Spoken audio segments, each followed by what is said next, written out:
Bismillah. Assalamualaikum warahmatullahi wabarakatuh. Alhamdulillah. Sahabat podcast Manhaj Salaf. Berikut kajian singkat dari Ustadz Yazid bin Abdul Qadir Jawas. Ayolah ikhwah, azakumullah. Alhamdulillah, kita bersyukur kepada Allah Subhanahu wa taala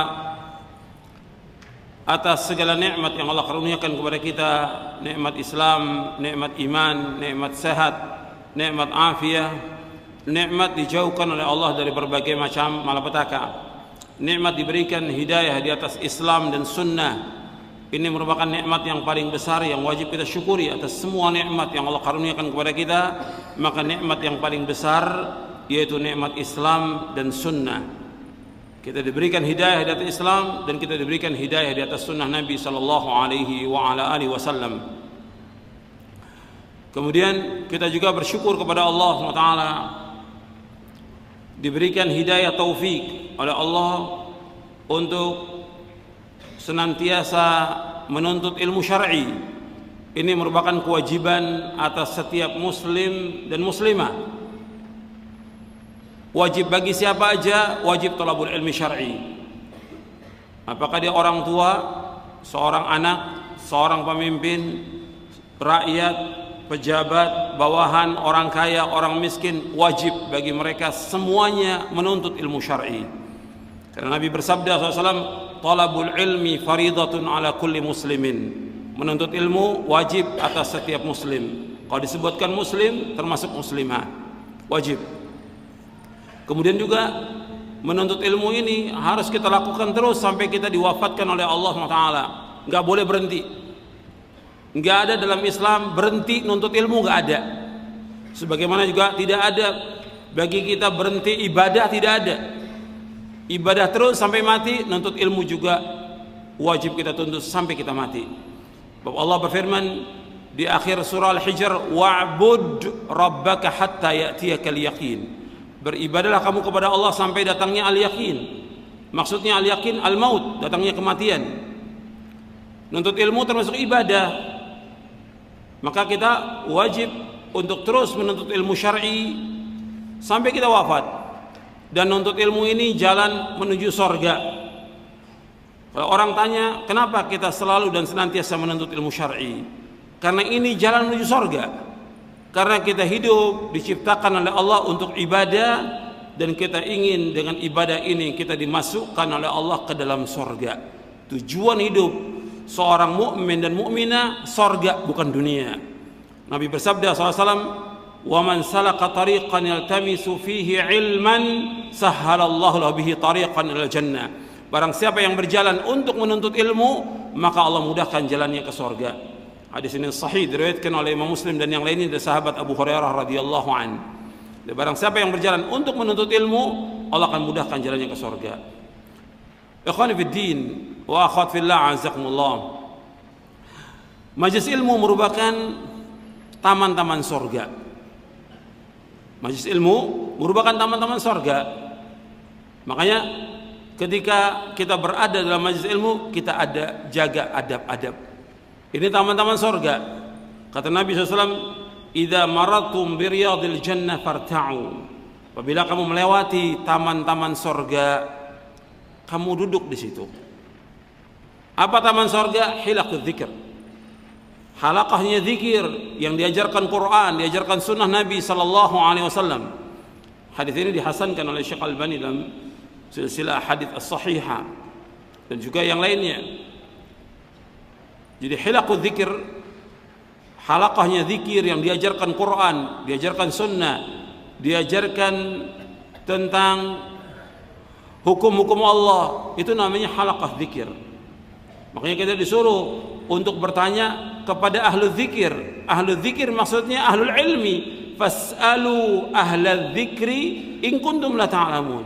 Tanyalah kepada ahlu zikir, maksudnya ahlu zikir yaitu orang yang berilmu, jika kalian tidak mengetahui. Karena itu, karena kita berada di halaqah zikir yang kita berkumpul di sini dalam rangka mengkaji ayat-ayat Allah dan hadis-hadis Nabi SAW, maka jaga adabnya.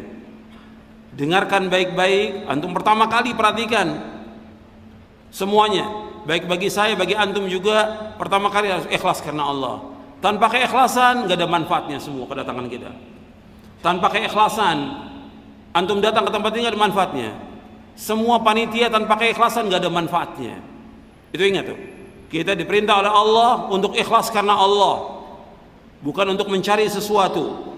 Kita ingin mendapatkan ilmu yang bermanfaat. Kita ingin faham tentang agama. Kita ingin mengamalkan agama Islam dengan benar. Maka pertama kali harus ikhlas karena Allah Taala. Allah berfirman, "Wa ma umiru illa liya'budullaha mukhlishina lahuddin." Tidaklah mereka diperintah melainkan untuk beribadah kepada Allah dengan ikhlas karena Allah. Allah juga berfirman dalam surah Az-Zumar, "Fa'budillaha mukhlishan lahuddin." Dalam kamu beribadah kepada Allah dengan ikhlas semata-mata karena agamanya. Ikhlas ini dasar. Niat yang baik dasar, dan tegaknya agama ini dengan dasar yang kuat, yaitu ikhlas. Tanpa keikhlasan nggak akan diterima amal kita. Dia perhatikan kepada semuanya, kepada saya, kepada antum, kepada panitia, kepada seluruh yang hadir, ikhwan dan akhwat, ingatkan, kita datang ke tempat ini harus ikhlas karena Allah Subhanahu wa taala. Meskipun kita sudah berusaha untuk ikhlas, tapi tetap terus berusaha bagaimana supaya kita ikhlas dan diterima amal kita oleh Allah Subhanahu wa taala. Yang kedua, itu faham. Antum berusaha untuk memahami apa yang disampaikan. Karena kalau antum nggak paham, nggak ada manfaat juga. Banyak orang nuntut ilmu nggak paham. Banyak juga ustadz yang ngajar dia nggak paham. Bagaimana dia menyampaikan ilmu dia sendiri nggak paham. Gimana muridnya? Antum harus paham. Makanya Imam Bukhari menyebutkan di dalam kitab sahihnya tentang bab al-faham fil ilm. Bab tentang faham dalam ilmu. Harus paham. Jadi harus paham kita tentang ilmu ini, yang disampaikan harus paham. Makanya berusaha untuk memahami itu. Antum dengarkan baik-baik dan diam. Jangan ada yang ngobrol. Yang ikhwan dan akhwat jangan ada yang ngobrol. Dengarkan baik-baik supaya antum dapat manfaat. Dengarkan dan diam. Karena dibacakan ayat Al-Quran, dibacakan hadis Nabi, dengarkan dan diam. Karena Allah yang merintahkan demikian dalam Al-Quran. Allah berfirman dalam surah Al-A'raf di ayat 204, "Wa idza quri'al Qur'anu fastami'u lahu wa ansitu la'allakum turhamun." Apabila dibacakan Al-Quran, adalah kamu dengar dan diam agar kalian mendapatkan rahmat dari Allah. Dengarkan dan diam. Perhatikan ya, semua yang hadir dan adik-adik yang hadir juga ini, dengarkan dan diam. Jangan ada yang berbicara, jangan ada yang ngobrol. Yang akhwat juga perhatikan, dengarkan dan diam. Dengarkan dan diam untuk paham. Karena nggak mungkin kita bisa tegak agama ini tanpa ikhlas dan tanpa paham.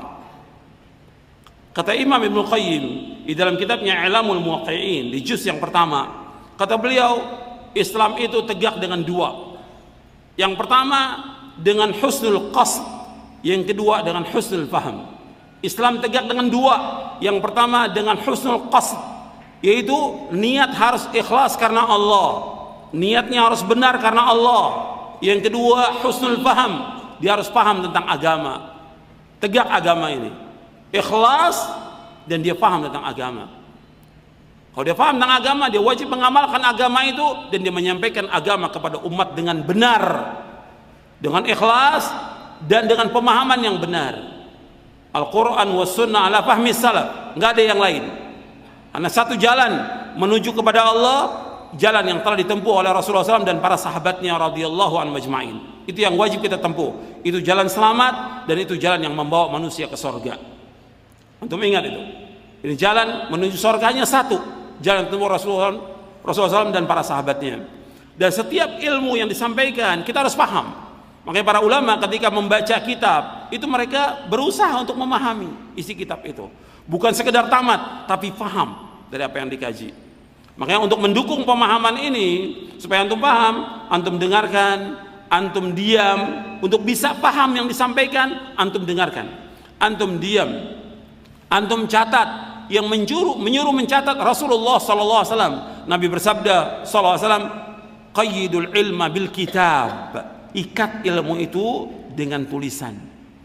Hadis ini hasan, diriwayatkan oleh Imam Abdul Bar dan yang lainnya dari sahabat Anas bin Malik radhiyallahu anhu. Syekh Albani mengumpulkan semua jalannya bahwa di sini hasan, qayyidul ilma bil kitab.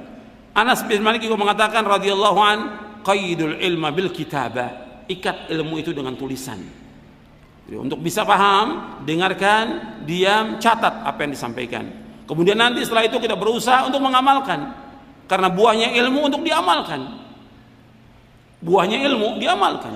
Kata Imam Ibnul Jauzi rahimahullah di dalam kitabnya Saidul Khatir, kata beliau, orang yang paling miskin di muka bumi ini orang yang belajar menuntut ilmu tapi dia tidak mengamalkan. Ini orang yang paling miskin di muka bumi ini.